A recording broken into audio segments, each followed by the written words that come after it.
Sa puso ng Oriental Mindoro, matatagpuan ang lungsod ng Calapan, isang lungsod na binubuo ng 62 barangay, bawat isa'y may kanya-kanyang kwento, kultura at hamon sa buhay. Ngunit sa likod ng kagandahan at sigla ng lungsod, may mga komunidad na patuloy na lumalaban sa mga pagsubok ng kalikasan. Isa na dito ang Barangay Ginubatan na madalas subukin ng panahon. Palibasan, medyo mababa sa lugar pag umulan ng malakas. Nagkakaroon ng baka kaya namamatay ang tayo.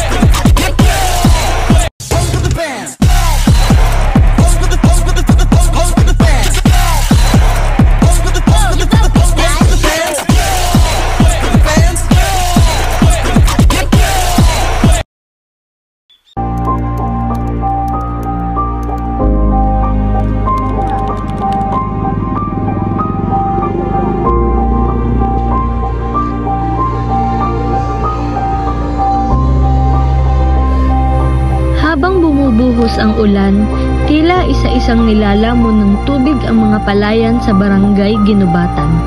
Ang lupaing ilang buwan inalagaan ng mga magsasaka, ngayon ay unti-unti nang naglalaho sa ilalim ng baha. Magandang araw po! Sa gitna ng makitid at maputik na daan, patungo kami sa tahanan ng dating presidente ng Samahan ng mga Magsasaka sa Ginubatan. Hindi madali ang daan, madulas, mabigat at puno ng putik, ngunit ito rin ang daang araw-araw na tinatahak ng mga magsasaka. Thank you po. Mayor natin dito. Ano po yung pangalawa pong rason? Yun lang ang pinakamatindi namin dahilan yung pag wala ng marami, malakas, ay nagkamadali agad magkatubig itong lugar na ito. Mapalibasan, medyo mababa sa lugar. Yun lang naman dahil kung ang problemahin naman namin sa tubig, yung para nakapagtanim agad hindi nga ang problema, malakas ang dalig ng tubig at may sarili pa tubig itong lugar na ito. Kaya lang nga, yun ang unang dahilan namin. Pero hindi pa naman po kayo nalulugi ng... Ngayon panahon ito, talagang logo yung financier. Dahil ang financier nito ngayon, yung kapatid kong sunod sa akin. Dahil hindi naman problema ng isang tao ang pagbubukid. Alam ba ganun kung bakit? Basta may pera ka, madali ang upahan.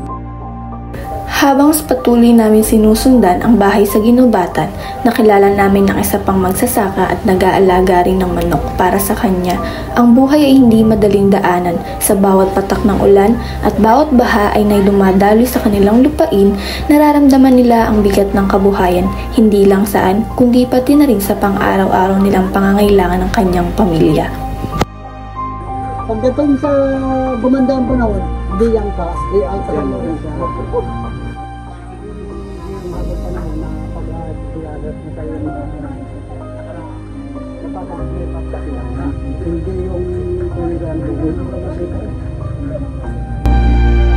Ngunit, sa kabila ng lahat, patuloy ang kanilang pagtsatsaga sa Ginubatan. Bawat bukid ay simbolo ng sipag at bawat patak ng pawis ay patuloy na determinasyon ng mga mamamayan. Sa bawat hamon ng dulot ng baha at hirap sa kabuhayan, ang diwa ng Ginubatan ay nanatiling matatag buhay na hindi lang para sa sarili, kundi para sa kinabukasan ng pamilya at komunidad. Maputik man ang daan, patuloy ang kanilang paglalakbay, dala-dala ang pag-asa nilang araw.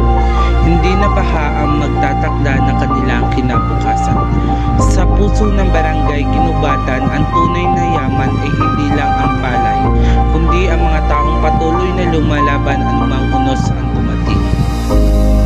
Gitna ng hamon dulot ng pagbaha, hindi lamang mga magsasaka ang epektado pati na rin ang mga namumuno sa Barangay Ginubatan.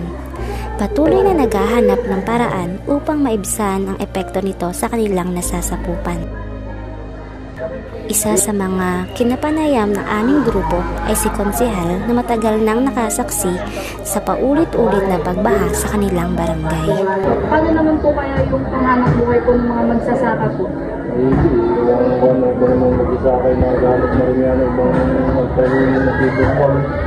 Trabaho pa ito bago maano, diba? Kasabihin, pinagsusulan din dahil siyempre may mga estula din. Nagpapabaw na ng araw kaya hindi namin po sa bukid dapat yung tumutok din. Nagbuhay na kami yung pasok ng mga magulang. Ang mga leader tulad ni Konsehal ay patunay na ang pamumuno ay higit pa sa tungkulin. Ito ay serbisyo, malasakit at pag-asa.